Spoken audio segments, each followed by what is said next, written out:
Oh, McJesus. What's up, everybody? You Welcome are back. real. If there's All a day real bets. Jesus all nice. Alex English, Manny, Ruffin. One dub before we go back to the Edmonton, man. If there's a real McJesus, bro. You know what I'm saying? This betting game is truly a game. The ebbs and flows, the ups and downs. Sorry, brother. I'm on the downside and the low side. This man's on the opposite side. It kind of goes hand in hand. I will be down there soon. Hell is waiting for me You with have open arms. to accept it, embrace Oh, it. the depths in with gambling are always open waiting arms, for you. And then find a way to channel it to then send you up higher to better places. Absolutely. We have the Pacers taking a 2-1 series lead in the NBA Finals.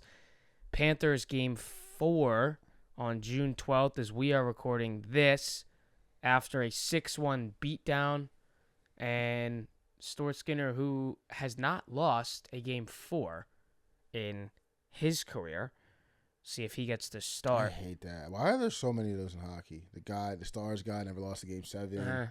Like, this guy just never lost a game 4. Like, what kind of stat is that? Well, I think that that stat comes out because you lose 6-1. Well, yeah, okay. And you get pulled. And then they went down 3-0 last year. Yeah. And I guess they won the game 4. And I guess they won every other game 4 they've won. Fuck that. I guess I have to put more on Edmonton tonight. I do have to. We're gonna get into that 270K better, but I do have to say this too.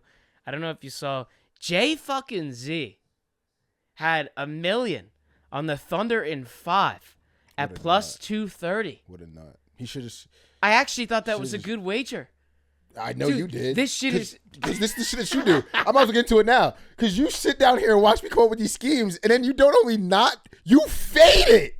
That shit is hilarious, and it's crazy because like. I'm waiting for the day where you could. I'm not even trying. Like, I'm waiting for the day where you're just right? But so far, it's been pretty bad, bro. Like, when I have these futures and I'm like dead, like, there's a certain team or situation where I'm like, no, this is what's going to happen in a week or 2 weeks. We'll get there and you'll be like, not that I'm not with you. I'm fading you. I'll be like, damn.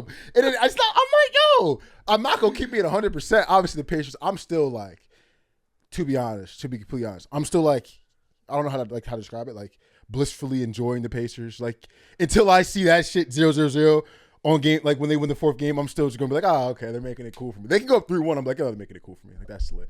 But like, I'm like, no spread bets. You don't even take the spread. Like, I'm hammering the spread at least every time. Like, so you don't think like, at the crib, like let me just take the spread. I should have saw the Caitlin Clark stat too that the Pacers don't lose. They haven't lost in the playoffs with her in attendance. Oh, we have a Taylor. Oh my god, so we have a Taylor Swift situation on our side. This is lovely, brother. Like, do you know how lovely? Wait, so all right, so I didn't even mean to like sidetrack the show in this direction, but Caitlin Clark not losing when she's in attendance. Is she traveling? She's not traveling. No. She was there last night though. BR Betting put it out. They were like, BR Betting was like, they put a picture out of Caitlin Clark sitting courtside, and she's like, and they're like, well, she's sitting courtside. They're plus. 240 or 260 live with her in attendance. Undefeated. Yeah, I don't think we can go to it. I was gonna say, do we do Pacers money line, Edmonton money line? Stuart Skinner doesn't lose game 4 and then undefeated. Yeah, he's 6-0. That's another one from BR Betting. Caitlin Clark and there it is. Who's that? That's the one. Plus 260 live, and Caitlin Clark was in attendance. I was like, do we do that parlay? But I don't know. I feel like when BR Betting's tweeting it twice, like I can't fuck with BR Betting, bro. Like I get a little because they blew up the bull.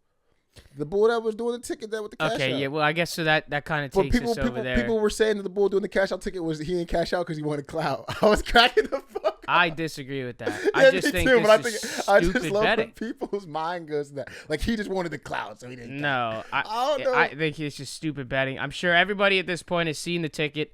Dodgers money line, Edmonton Oilers, or Dodgers to win the series.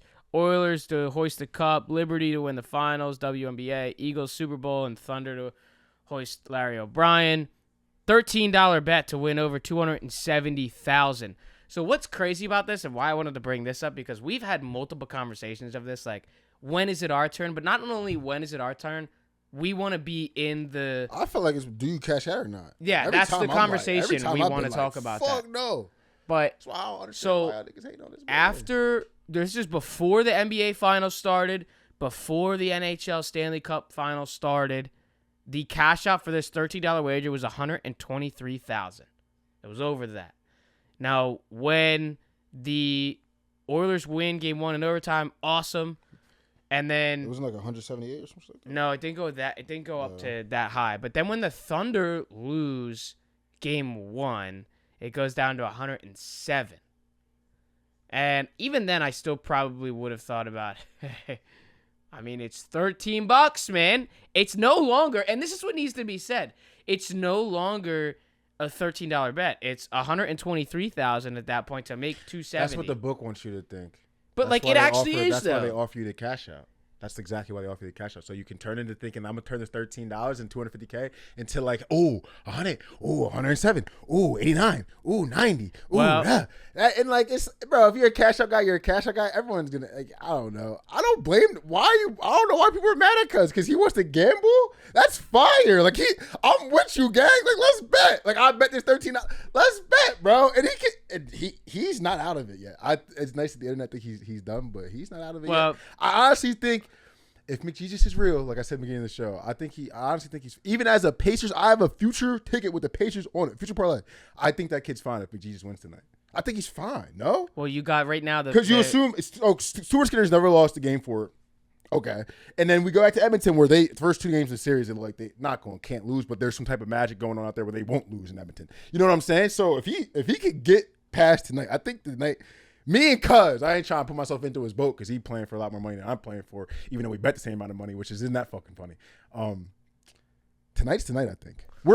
He got to look like a dumbass or a genius, but this is why you don't cash out and gamble. This game tonight for him is probably going to be the most insane hockey game he will ever watch until he's 98. Unless he puts another bet in, that's going. Well, there's still the cash out now is $58,321.94. I hope he doesn't even look at this shit no more. I wouldn't even try. I mean, you can't like not look at it, but it's just like fuck, bro. Like, because that's the game they have you playing, and then you cash out for the $109K, and then you see 2 insane comebacks. Let's say Edmonton wins the night, they end up winning back home. Florida wins game 6, and whatever they win game 7, that's insane. And then let's say OKC comes back down from 3-1, and that's how you would have cashed a $275,000 ticket. Instead, you would fucking tuck your tail between your legs and cash out for $89K. Like, that's just how I think, bro. And I think bro probably thinks somewhat like the same. It's a $13 bet, bro. I don't give a fuck. People are like, oh my God, it's life-changing money. Bro, get you a little index with your life-changing money from your job. Then why you gambling? Like, you try like anybody talking about, I don't know. I understand the dream of trying to gamble for life-changing money. There's people that do it, and we respect them. We've had them on this show. They are literally the 0.001%ers, bro. I'm not going into this motherfucking thing thinking I'm about to do that. Like, I'm not. If I just hit the ticket, I hit the ticket. That's the story. I'm not about to hit the ticket, then open the Discord and do this and then that. Bro. And then half y'all motherfuckers, oh my God, it could have been life-changing money. For the 20 of y'all, because it's probably something like 20 of y'all that really would have took that 100K, and then you're getting taxed. So on top of that, you're cashing out, you're neutering yourself. Then you're getting taxed on the 100K that you're neutering yourself with. So what do you got left? 60K or even probably something like that? There's probably 20 of you that do the right thing with that. Like, you know what I'm saying? You got it from FanDuel, nigga. Like, we know what you're doing with that. Like, you got it from FanDuel. It's cool. Like, ain't nobody mad at you, but you got it from FanDuel. So we probably know what you're going to do. Come on. We would be, I think we got to give some credit. Maybe they would put a down payment on the house for that kind of money, no? There's enough people. Like, no, we're never seeing that teacher again. You know what I'm saying? The teacher, he got the ECAT number, he cashed out. Oh, yeah. I'm sure he did the right thing with that money. Sure. The first person to comment, and then everyone likes to comment, the person that commented it, all right, I'll give you the benefit of the doubt. Like, you might actually do something. Everyone liking the comment, the 3,000 likes. All 3,000 y'all. All 3K.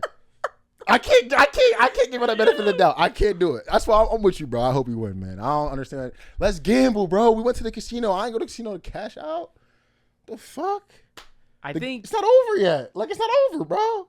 I think a lot of people, there's a lot of, hindsight's 2020. I will give the people that stayed consistent in these comment sections the benefit of the doubt that they were saying, a lot of the people, from the beginning when he said, fuck the 100K, I'm riding it. Like, love it. He said that. His name's Drew. Love it, Drew. And the comments were like, dumb, really dumb decision. You should take the money. You're not playing with $13 anymore. More than likely dumb. Look at all of us logging on to FanDuel every day. Yeah. Like, I ain't like it off his dick. And man. I think the other thing too is like, we say it all the time too when we have these types of conversations on these big ass tickets. Like, we could talk about it all we want, and so can everybody in the comment sections, but like, you will never know what that feels like to have to make a decision like that unless you're there. Yeah. So like, I credit him just because he's, deciding to do what we talk about on this show of like, hey, you're here to fucking gamble. Let's fucking ride. I do think, like, I probably would have taken the 123. But I would have, honestly, the way I said it is I had a strong feeling that the Thunder were going to murder in game 1. Mm-hmm. So I was saying, you watch game 1, you hope the Oilers win game 1. That's your gamble. Oilers win in overtime game 1. Thunder are going to win game 1, and then you take the cash. Well, so technically, I would have been fucking wrong. And then I would have been in a standstill. Do I fucking take the 107? Do I just sweat? What? So, again, it just goes on to the game-by-game conversations. Man. You just sweat, bro. Like, I don't know, man. I'll take the heartbreak, bro. Me personally. That's just... Well, then there's another ticket. And this is also from BR Betting. There is a Pacers better that has plus 8,500 and has 1,000 on that. I saw that guy. I wonder what they haven't released what that cash out is now. That's why I'm gonna start placing my futures, even though I know I place this future parlay because it's fun. It's fun placing the future on FanDuel because you can fuck around, you can and I don't gotta go casino. But just to not even be able to cash out, like I just want my ticket and see, yeah. And I'm just gonna go back to the casino and cash my shit out when it bets. Like I don't even want to see the cash out. If I got a crazy ticket, I don't even want BR betting at my door, like talking about, are you gonna cash this out? Like, no, like leave me alone. Like and maybe, and I'm not gonna say I 100% won't because obviously I've been in that position before. I hate being those people, but like, bro, I'm telling you, man, I don't know. Nah, but he's probably the closest one to where I would have been like, damn, yeah, we gonna rock with this. Like he the closest one. Everyone else has just been like, bro, what? Like, no. Like keep that shit riding, bro. Like what? Like if you like, it's some people because it'd be bunch of people to bet like 100 on a future parlay. Well, they send but you know what I'm saying about the ones that like this is like a good one because it's $13. Yeah. It's a kid. Like this is genuinely a good one. The other examples would be like $100 5-leg future parlay, and one of them is like plus 850. Like obviously you don't give a fuck about this 100. No, you're not cashing out, bro. This is like the first one where it's like, this little kid might want a cat, but nah, bro. I fuck with it, bro. It's my type of young boy. I don't even know how old he is. He's probably older than me. Yeah, this is. He look like young boy from the video though. Yeah, and my type of young boy. You know, the BR betting sent him and his dad to Game 3, and in Florida to go see the Oilers. And he cashed out. He would have had to pay for that shit. Off his $60K. BR betting was like did a little side video interview with his dad, and he was like, so what are you thinking about all this? And he's like, you guys are taking care of us. We're just kind of happy. So what would you rather have? Would you rather have the story of that? Doing that, all that, and God forbid, I know for a fact if this comes down to a game 7 or both of them come down to game 7, they're sending you to one more. Sure. Or even like a deciding game 6, they're sending you to one more. Yeah. So would you rather have that story or the story of like, yeah, I just cashed out the 109K off of 9 Miller Lights and I was tweaking and I was, bro, I felt like the dad. I would rather have those stories. But I felt like the dad in that video was going to be like, and I'm surprised the comments didn't blow his ass up the way that they were, kind of going at Drew for not cashing out. I thought the dad was gonna say, yeah, I think my son should have taken the money there, but instead he actually was like, we're enjoying this ride. This is like really, really fun for us. It's kind of like a vacation almost, and you guys are taking care of us. You're being super generous. You're sending us to these games and all this kind of stuff. So I think it's a bright outlook on the sweat that this all is. This should always be a bright outlook. All you motherfuckers in the comments need to fucking go outside. That's what I'm talking about, though. Like these guys are, not really hearing the noise and just kind of enjoying the ride. Yeah, bro. I love it, man. I don't cash out, bro. You dare. You cash out if you losing like 30K or something and you really tweaking. The last one, they up by like 10 fourth quarter. They give you like 240K. You like, fuck it, I got to take it. Like, all right, bro. You still a bitch, but like, fuck it. Yeah, he watched from the casino last night too. It's unbelievable stuff, and we'll kind of keep an eye on after what these cash outs have been. It's a shame that I need I need Edmonton too, but when it comes down to the basketball, bro, why don't you take us to your ticket? Yeah, I mean, bro, Carlos Alcaraz, most insane fucking comeback of all time. Unbelievable. I don't have enough words. I was actually I decided to go grind after 2-0, 5-3. I grabbed my clubs, went to Valley View, swear to God. Saw the end, but like was not. I was pretty pissed. I was like, this is how it's gonna end. I don't even get to because the Pacers were up 1-0 or 1-1. It was 1-1, and Edmonton was 2 or 1-1-2. So I'm seeing that. I kind of hot, can't lie. At Carlito of all people, and I was mad too because when like I was in the fade my guy situation because it's Sinner, and I've been big on Sinner for a minute, like thinking he's gonna get his majors one out, and I'm like, of course, bro. Like I decided to bet on Alcaraz in the future, and he's gonna cook me, but it ended up going through. So we got Alcaraz. Need Edmonton, need the Pacers to turn 10 into 360. Little future bet. I think I talked about this on the podcast before. Yeah. But yeah, I can't believe the Pacers. That's really the main one. I really don't even care, to be honest. Like whatever happens on the ice happens on the ice. And with hockey too, I need to see that motherfucker just how I see it. Like I need to see with the Pacers. I need to see the hockey triple zeros. Game you ought to have forwards. I need to see it at that point for me to stop believing, especially after what Edmonton did last year. I'm not even like tonight's the night for sure. I'm saying with the Edmonton game, but I'm not even tweaking if they lose tonight, bro. Down 3-1, like no need to tweak at all. I feel like, and then the Pacers are guaranteed one more game at home. I'm loving the position, bro. Feel bad for Brody though. I hope he can at least like, maybe the Pacers go down 3-2, maybe that game 6 at the crib is for him to go back to OKC. He can get sent out there, so maybe everyone can be happy, and they lose that game 7. I can hit my ticket. He can get flown out to another game.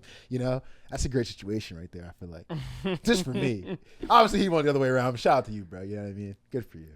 Yeah, it's definitely a good future update on that. I had a blast watching. Wish it was the Carlos. Knicks. Wish it was because if it was plus 500, the Knicks would have been 10 to win 600. Yeah, I don't. Pacers are just shocking me. This is just frustrating as somebody that thought the Thunder were just going to stomp on them. Can we talk about Tibbs getting fired on top of that? We will get there. I do have to ask this question, though. So, in light of Carlos Alcaraz doing the unthinkable, right? This creates a question from a betting perspective that you can kind of compare to Scottie Scheffler on the golf course. Who are you more comfortable betting in the top tournaments? It doesn't have to be necessarily majors, but it can be weekly tournaments, whatever. Carlos Alcaraz or Scottie Scheffler, and I say that because they're essentially almost the same value like every week to play. Scottie. Yeah, Scottie. Yeah, Scottie. Really? Yeah. Because a couple people I asked this question to said Alcaraz because the I guess skill level of where Sinner and Alcaraz are, and you can put Joker up there too, I understand that, are way different than where Scottie is matched up to like the Rory right now, and but I think I would have taken Scottie. I think my answer is Scottie. I low-key think Scottie's a better, like this sounds insane to say because the way Alcaraz has won, but I think Scottie low-key is probably a better winner. Like look how Scottie wins, bro. How many times has Scottie sweat? Dead ass. This guy's won 3 majors. How many times has Scottie sweat? Literally, how many times have you seen him sweat? And then U.S. Open when Match Patrick won, he came storming back. I think he was 4 back on Sunday. He's come storming back before being back. Like, and when he has a 54-hole lead, I think he's been leading 12 times. Didn't he convert like 8 of them or something crazy? Like, bro, come on. Like, you feel me? I needed some Carlos Alcaraz stats, but maybe because I watched both pretty avidly, so it's a good question for me. Even from watching both, I even feel like it's Scottie, bro. I think it's a fair question to ask. Just in terms of betting and the value, who you would take and feel and more maybe comfortable Carlos will. taking. Maybe Carlos will. Because Carlos is a little bit, even though he's been playing for a while, in terms of like age, maturity, and prime, he's a little bit behind Scottie in that aspect. Like Scottie just turned 28, right? And he's been winning. Scottie's been winning since he was like 23, 24. He's been winning for the last 5 years. Alcaraz is kind of there, but he's just younger. So who knows? Like Alcaraz at 28, like goddamn, like 26-year-old Alcaraz, goddamn, it might be a different story. Because the example is in terms of value, like to win Wimbledon, Alcaraz is plus 140, and then to win the U.S. Open this weekend at Oakmont, Scheffler was the favorite at plus 275. So just in comparison of favorites, who you're more comfortable taking in their respective sports. I think it's a great question. I think that sheds more light on how crazy Scottie is, bro, because it's not a head-to-head sport. It's like we all going out here and whoever plays the best wins. Like, it's not like you get to play him, then you get to play him, and if Rory loses to JJ Spawn, you get JJ Spawn. Like, it's like you get to go out. You have to go out here every single weekend. Whoever has the best score wins. I think it's Scottie. I think Carlos is Carlos is young as fuck, bro. Is he even? Can he? 22. I was like, he can drink. So yeah, bro. 26-year-old Carlos to the 28-year-old Scotty might be a whole different. Yeah, but right now I think it's Scotty, bro. He's in his prime and you know what I mean, mature prime too. Like it's just a little different. You could tell, man. Because when we talk about Scotty, it's like, I mean, you literally could make money just by betting Scotty every single week. Yeah. Even in the weeks that he loses, you literally could make a lot of coin, which is just crazy. So, it just goes to show what, the conversations can be had about betting heavy favorites in these individual sports. You don't want to say he's like Brady, but you want to say he's like Manning, right? Like he's gonna win and it's not gonna look fucking insane. You know what I'm saying? He's not gonna hurdle you. You know what I mean? He's not gonna Mahomes on the sideline. He's just gonna get to the line of scrimmage every single time, look at your team, and be like, okay, let's go. We're down by 20. Doesn't matter. And if we're up, forget about it. Like he's literally Peyton Manning. He might be Brady soon, but I ain't want to go there. You feel me? But it's like the same. It's like that kind of shit. It's not flashy. It's no crazy highlights. Even though a great golf shot's a crazy highlight. But you know what I'm saying? It's not Tiger. It's not even like Spieth. You feel me? Even like watching Justin Thomas win a major feels a little more like than watching Scotty win a major. Like I don't know. You just feel like he's just laying you up all game, posting. I'm up by 5 now. Like game over. Because and you know what? You bring up a great point there because it's like hearing yourself talk about that. It's like we are so used to seeing this man just win. Unbelievable, that we're getting bro. bored of it, and we're not getting bored of it. Okay, don't get no, I'm not at all. Not getting bored of it at all. I didn't really use the right word there, but you know what I'm saying. Yeah, just people who understand like how appreciating how good Scotty is. What I'm saying makes it seem crazy. It's like it's literally a layup for him. So you're like, yeah, I'm just gonna walk you down. Like, oh, this par 5's playing the toughest. I'll stick it to 8 feet. Like, I missed it. Damn it. Like, it's literally how he play. It's fucking crazy, bro. And now he's putting better. Like, Carlos will get there. He'll get there. It's a good question though. Yeah, it popped into my head. I'm like, oh, value-wise, this has to be talked about. Over to the Knicks, as the big news in New York is that Tom Thibodeau is fired. We need to like, this is why I'm going to do a little gloat, but this is why you need to listen to the show, bro. I saw no publications, no low-key podcasts. I listen to all of them. I listen to Zach Lowe. I listen to Ted Legler. No one brought the fact that what are we doing with Tibbs if something goes wrong here? No one brought that up. So I'm just going to do a little all-day bets podcast gloat because we don't do it a lot at all. What was the one podcast that was, is there a situation where Tibbs gets fired? The Knicks fans said he could actually see it. Here we are. How do we feel about it? Yes, no, maybe so. Should have gave it some more time with the group. Like, how do you feel about it as we maybe seen this coming a little bit, but maybe not when it really comes in our face? Pause. Yeah, I mean, in the conversations leading up to it, definitely thought it was a possibility, but like actually didn't think it would have came to fruition. It's like one of those things when you bring it up, it's like, oh yeah. Yeah, like I could see it, but then like get fired, when it happens, you're like, yeah, but I don't think I saw it. Yeah, though. what? Like, yeah. So, and that's kind of where I was. Also, the fact that it was like very recent after the, playoff elimination season's over. You know what that means. I mean, it was like you knew what that meant. They had an idea, and Leon Rose said it was just his decision. And now you kind of put yourselves in a weird situation because you need to have a coach leading into this draft. And I'm not saying you have to, but it is a better look for the team when you're drafting, when you draft a guy that's going to come in that has a head coach ready to go. And now you're getting denied Kidd. You're getting denied Ime Udoka, like, Chris Finch. No. Now, we don't know what the Timberwolves are doing and who's denied their meetings. I haven't been that tapped in with the meetings for the Nuggets to see what's going on. But is it almost a good thing that the Nuggets pulled the trigger before? They still won a playoff series. They took the Thunder to 7, so got as far as the Knicks. And they dumped their coach before the playoffs, who got some more time. Obviously, like, I don't know if they asked Finch or asked Udoka. I'm sure they did, but it's probably less public because it's not the Knicks. But I wonder, like, are the Knicks' hands more tied because they said, let's just give him one more chance instead of being like, oh, we know this is a grenade. Like, we know whatever it is, because I think Tibbs is still a great coach, whether it's like him and the GM don't get along, like it was a Mike Malone case, or the relationship with him and Brunson or him and Cat got rocky and it led to things like we don't know what it was, but if they knew this was coming, like, I wonder if it's put them in a tough position now that they decided to do this, and the Nuggets got ahead of it, the other teams got ahead of it, and they're kind of behind. I wonder. It's probably not a big of a deal, but plus the fact that it's just Kid Udoka and someone else, so it's not that big of a deal. Yeah, at the same time, I thought that there was not going to be a kind of world resounding go kick rocks from all of these franchises that you're not touching our head coach, even having a conversation. So I mean, look at the franchises y'all went after though. Rockets up and coming team literally got their energy from, I wouldn't say from their coach, but from their coach.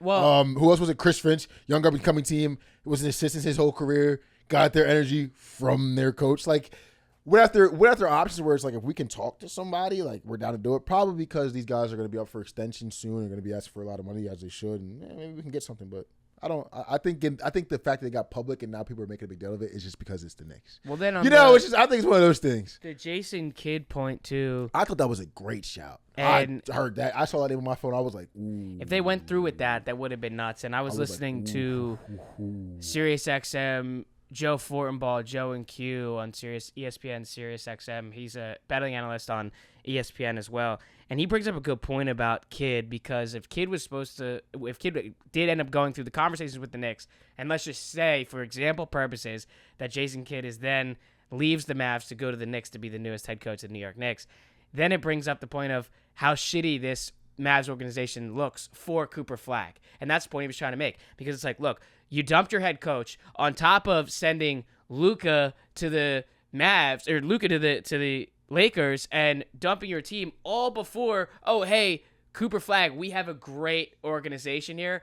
Come and join us. Welcome. Get you for real. That's what they like. Damn, we really got this young boy. So I think it brings up a good point of what that could have looked like and what the Mavs organization could have looked like if they did let this go through with at least conversations for Jason Kidd. I don't know where the Knicks are going to go from here. Looking at early betting lines, I did see a couple things at plus 800, and I think that's just not good value. You guys have a great roster. You guys have a great roster still. Next year will be fun to see who's the coach. I think next year is. I hate doing the ultimatums, but I feel like next year's like the year. Like, if you don't get a coach in next year that can build some continuity for Cat, Brunson, all those guys at their age to build something over time instead of this choppy. We have this team, and then this guy shipped off, and then we have this guy, and then we ship him off, and then we bring in this coach, and we all love him, and then we ship him off. They need some consistency in New York, but people are getting older, so you're running out of time for that. So I feel like if it doesn't happen next year, and then you look at all the picks you gave up and shit like that, and where the direction the franchise is going, I feel like that's where conversations are had in the building of, do we not just blow this thing up now, or do we? And then the Knicks are in a weird spot, but I feel like next year's the year. If you guys make it to the East Conference Finals next year and feel good about the direction you're going in, everything's all good. But it's in a place now where it's like, oh boy, if we don't fucking, and the East is, it ain't gonna be. Well, I wanted to read this. It's gonna be better from Mike Breen, who made these comments after Tibbs was fired. And he said, his quote here, listen to the records in the 6 years prior to Tibbs. 21-45, 17-65, 29-53, 31-51, 32-50, and 17-65 with 0 playoff appearances. And then Tibbs comes in, 4 playoffs in 5 years. Knicks fans have one of the best teams in the NBA to root for. This turnaround's been remarkable. That's a quote from Mike Breen. And I think that kind of just, continues this point on that. This felt rushed. Does it? Or is it good marketing? I don't know if it's good marketing. No, that's good marketing. Come on, bro. No. See, the roster and team that he walked into, the fact that he was able to turn this around, and then all of a sudden you get to the fucking Eastern Conference Final for first time for 25 years, and then it's over. No. What I'm saying with the marketing thing is, can we just say the first team he led into with young RJ and young Julius and young Mitch, that first team he got into the playoffs, we can give him credit for that. But after that, bro, come on. You got the 4 more playoffs with this. The first one, yeah, I'm with you. That's why everyone was bought in. This is Tibbs. This is New York. This makes sense. Everyone's playing for him. The first one, yeah, because they were dog shit before. 100%. I'm just saying, can we not do the whole, we made the playoffs every single year. Da, da, da. Come on, guys. This team was also just never a back-to-back or back-to-back-to-back playoff team. Ever. Nowhere near. Okay, not ever. But the roster construction's nowhere near. It has it since Melo. This is the closest roster construction. It's the best, but it's been since Melo. The first year he got you back in the playoffs. He get a lot of credit from everybody, but I don't think I think this is more so of a, like, you could easily turn this into a dig. I could turn this into a dig. This is what people do with the Sixers. Oh, yeah, 4 straight second round. Like, you know what I'm saying? Like, oh, look at Okay, you. I think the expectations were a little bit higher for the Sixers, though, than the Knicks. Come on, first Eastern Conference final appearance in 25 years. And then it's like, hey, go on. I'm not saying that I disagree with getting rid of Tibbs. I'm just saying calling it how it is. So if we get to but you know, if the Sixers get to the Eastern Conference Finals next year, you know how many years that will be? Okay. Like exactly 25. Like exactly 20. So I'm not trying, but like, bro, you doing what you're supposed to be doing, bro. You have a relevant team. You make it to the second round every year. Like you're doing what you're supposed to be doing. I don't think there's nothing wrong with it. I'm just saying you can turn this into a dig. And you can turn you know what I'm saying? the That's conversations. why I don't think it's like as much of like. Like I was asking the question because I could easily see it. Like if he don't do nothing this year, like what do you do? But it's not even just about the playoff success and not success. It's about what it looks like when it goes bad. Like this offense looks insanely stale and repetitive, and I'm calling the plays, and you have 5 all-stars.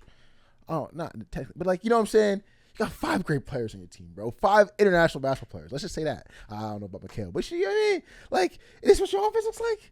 Mikal was a lead scorer at times in Brooklyn. This is what your offense looks like? Like, no way, right? Like, I know I'm not tripping. And I think the front office was thinking the same thing. And they seen it. I mean, but I feel like this was coming earlier in the season, too. The defense was a problem. So, poor Tibbs. You know, he gets the short end of the stick sometimes. I agree. But I think he could have did better here. I think he could have did better here. Chicago, could you did better, Tibbs? You got unlucky. You got unlucky. You could have did better here. He could have. I think he could have did better here. I think he did great. I just think he could have did better. And that's why I decided coaches don't stay around forever, man. I think it was a lot of, Tibbs he got him to this Mike point, Malone but he got won't fired, get him dog. over the hump. Mike Malone got fired, dog. It's cool. Only people I know that didn't get fired is who? What, Pop? Steve Kerr, I guess, but he fraud. I'm blanking. Spoelstra?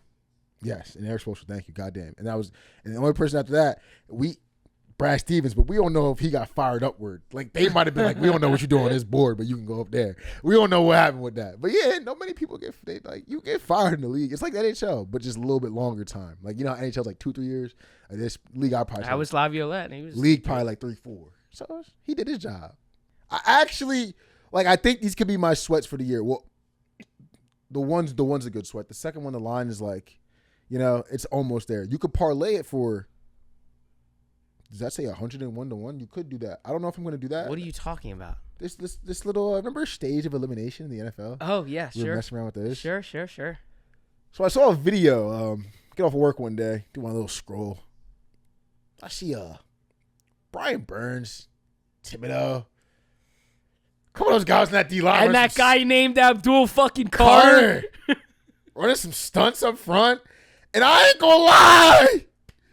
I had 97.5 on. If you don't know Philadelphia Sports Radio, I had it on. In the car. I'm in the car with this Philadelphia Sports Radio on it. And I ain't gonna lie.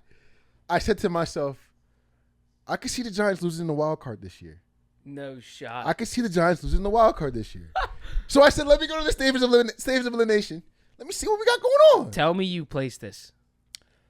It's not placed. Okay, good. But we do have the New York Giants stage of elimination. Lose in the wild card. Plus 1,500. Yeah. Are you buying that? No chance. And you want to know why? Really? 0 chance. And here is why. It is very simple when you look at the New York Giants schedule. It's not even worth the 20 to win 300? No. And here's why. You don't think so? Week 1, you're in. We can review it. We're going to review this. Let's do it. We're going to do this schedule probably 17 times. Let's just do it. Let's do it way too early. But we're going to do the way too early. Week 1. No, I didn't see it. Like, let me go to this. You want the actual schedule. I got you. Because I want to see where we're playing. I want to see what time. All right. Remember what the Steelers one, bro. Here we go. I was spot on because we got situations matter, bro. All right. Situations matter. New York Giants schedule way too early review. Week 1 in Washington. Go ahead. Wait, bro. You could just crop it to the bye week? Who made this? You ever seen the TikToks when they go into like the McDonald's? Who made this? Like I would go back in the office. Who made this? They have the hardest schedule based on win percentage of last year's record. The Giants do. Okay, but let's. Nah, I ain't. So no let's bitch. be for real then. Nah, I know let's how. go. I know how. Week 1 in Washington. Go ahead. Okay. Say it straight. This is way too early. Way too early. Because I want to see where Dallas is. Wherever Dallas is in week 1 matters, though. That's fine, though. Wherever matters. But, okay, so you guys probably lose that game to Washington. Okay. But I do have, there is a world where Washington is Washington actually that good? Or was it, remember C.J. Stroud and the Texans this year? Are they actually that good? And they have a hungry division rival coming into town. Do they get got? Like, I'm going to chalk it up as an L, but that's my thought process. And the same thing with Dallas. So you would chalk Dallas up as an L, too? Most likely, sure. But at the same time, fine. Those are two, I'm not even, okay, for the sake of the record and what you will type on the screen, yes. But those are two I'm just as comfortable saying they're a win. There's going to be ones like Kansas City, you guys lost. You lost the game. There's no world where I have you guys win. But the first two, there's a lot of worlds, and I'm probably betting it. Off the yeah, me too, as a fan, absolutely. You know what I'm saying? That I think they can win those games. But we can go 0-2. We can go 0-3. Yeah, because the home opener is against Kansas City Chiefs on Sunday Night Football. Then you go home again the very next week. I guess you're going through all the AFC West. You get the Chargers at home. I think we know what it is. Wait, no. So you guys beat Kansas City. And don't call me crazy. Dude. You guys beat Kansas City. Home opener, we're 0-2. We have hopes. Dude, in that locker room, because you guys don't think you're going to be that good outside the locker room. But inside the locker room, there's belief. But you go 0-2, that's more so like if the Eagles started off 1-5, it'd be like, what's happening? You feel me? But we can still turn. But no. But hear me out. But we can turn around. They go 2-5, 3-5, 4-5. You stack it. You turn it around. I feel like y'all be in that boat. We're 0-2. If we go 0-3, we start looking around this locker room like, all right, like we really wasn't like that, huh? But we could turn. We go 1-2. We have the Chargers next week. We go 2-2. That's crazy. And I'm dead ass. All right. I'm just saying that's how it could happen. But let's be realistic. So you'll lose one of those games. I'll give you the Kansas City loss. I think that one Sunday Night Football, though, I feel like that's a game you guys would actually care for.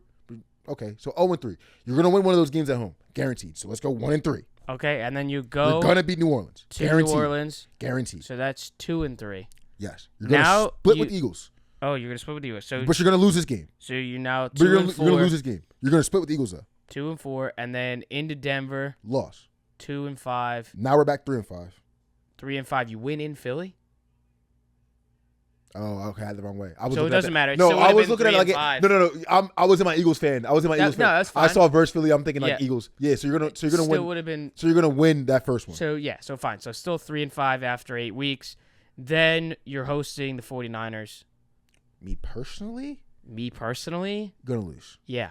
But 3-6. I think we're gonna find out what the Giants are in this game because we don't really know. We think CMC's coming back, and we think we're gonna know what the Niners are. But do we really? Like we had Dre Greenlaw's come. There's a lot of pieces moving in that game, so we'll see where everyone is. But they'll lose that game. 3-6 over to the Windy City in Week 10 against the Chicago Bears. Win that.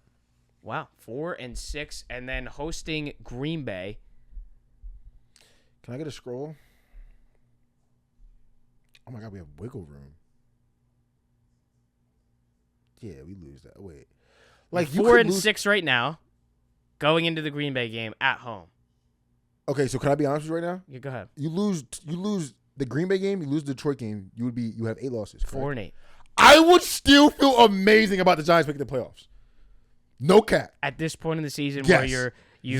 Because if we say that that's the case, which is going to happen right there, they're going to lose both those games. Because then we have Monday Night Football versus New England. Our season's on the line pre-bye week. They're all out. We win that game. We go into the bye week. 5-8. We go into the bye week. We come out of it to play division rival. At home. We win that. And now we're rolling. 6-8. We have J.J. McCarthy figured out, films out. So now he's figured out. Early in the season, I'd be like, we win that. 7-8. At Vegas. Worst season online. Do you see the trend I'm getting at here? 8-8. That's 4 straight wins. And now we play Dallas, and that will be a playoff game. At home. Flex game. And look, and oh my God, Goodell knows what I know because he has it as a flex game. You know why he has it as a flex? Because he knows it's probably going to be for the playoffs. So are you going to call a win there? You win 5 in a row at the end of the season, and then it's 9-8? 1,500 for the Giants to lose in the wild card round. What are they to make the playoffs? Why is it plus 1,500? I would thought I would get way more than that. You kidding me? I actually think I might just talk myself into that season-long sweat with the Giants. I think I might just talk myself into it, bro. I think you... On drugs? No, I think you just talked yourself into it. You kind of got me hype with that. Bro, there's games, and the games I chalked up as losses, you can win those games, bro. I'm not. It happens all the time. I'm not tweaking, bro. This is the Giants to make it plus 880. But to lose in the wild card is plus 1,500. So who's not doing their job? Me or FanDuel? I'm trying to figure out who's not doing their job. Because, like, wait, no, because I'm calling when they're going to lose. Correct. Exactly. So they can win that wild card game, essentially. But, like, let's keep it a buck. I'm playing that. I'm going to put 15 on it right now, and then we'll play it by ear when the season starts. Might put some more on that, John. Yo, I'm gonna fuck with the Giants. Hey, the way too early schedule already just and we can fired wrap me it. up. I had another team in there, but we'll do the other team next week, I guess. Yeah, I think the way too early, schedule reviews hopefully got you guys hyped, because that got me hyped for the schedules that we get to look. 15 to win 240, and I'm probably gonna put another 15 on it. Yeah, go Giants. That is crazy. Can't believe I'm saying that. with missing the playoffs at minus 1,800. They're dumb. They're the top team? Yeah. Cleveland Browns are minus 1,600. The New York Jets are minus 750. Wait, no. Okay. Hold on a second. No. Because I know, like, you guys are going to laugh at me. I think I just found a broken line. This is not going to hit. They're not going to make the playoffs. I get it. But, like, is this not a broken line? That's not correct, bro. That's not right. The Jets? The Saints? The Browns, I can believe, but I had the Browns over the Jets. If Joe Flacco's throwing the ball? So I'm just confused. Both of the Pittsburgh Steelers quarterbacks from last season, Justin Fields gets minus 750 to make the playoffs, but Russell Wilson gets a minus 1,800 to miss the playoffs? Oh, God. Yeah, everything sounded great until I had to remind myself that was my quarterback of the year. Come on. It could be worse. It could be way worse. And he can get you to the playoffs. He knows how to get there. There's a defense there that can help. That's what I'm thinking. I'm thinking my defense can get me 9 wins. You know? The way that you had that, though, if that does happen very that climactic, way, very that climactic. would be fucking sick. 5 in a row to make the offs. But like we get the late bye too. Like, bro, I think I might have cooked, bro. I don't know. I think you guys will be third in the NFC East, 9 wins. Who's fourth? Cowboys? Cowboys with 8 wins, and that'll be the playoff game. That's why it's a flex game, bro. Like, Roger knows what's going on when he schedules that shit, bro. I'm telling you. He's like, if everybody just does their job, that's going to be a playoff game. The J.J. McCarthy said, yeah, figured out, films out. Films out. We good, bro. You're not Young Buck no more. You got it figured out. I don't even know who's throwing the ball. Who's throwing the ball in Las Vegas? Aiden? O'Connell? No, Gino. Or who's throwing the ball in Vegas? Yeah, it's Gino. It's Gino. I'm about to say Darnold's in Seattle. And then Aiden O'Connell's the backup. That's right. I kind of like Aiden O'Connell over Gino. That's another conversation. We can end the pod. Yeah, we're out of here. Before we start saying. All right. Hit some bets this weekend. Be mindful of the ebbs and flows as this is how the show started. Facts. I'm about to check my FanDuel. Like, everyone's probably about to be losing and it's about to be horrible. Oh no, we're good. Okay. I see. That's just the exciting parts of this game that we play. If you did watch this on YouTube, make sure to drop a like, comment. Do not forget to hit that subscribe button. The golf videos are on the horizon. Oh God. We will be getting ready to start posting again on the All Day Golf YouTube channel. You can check that one out as well as we prepare for the summer golf season. It's getting very hot over here in the state of Pennsylvania outside of Philadelphia for us. So that means the sun's out and the golf balls will be flying and the beers will be flowing. Apple Podcasts and Spotify listeners, you know what to do. Scroll to the bottom, give us those ratings. They help us a long, long way. We'll see you soon, very, very soon. And hopefully with a sunny, sunny day on the golf course and a very, very ice-cold transfusion. Alex Jacobs, Manny, Ruffin, all day bets. Please hit him this weekend.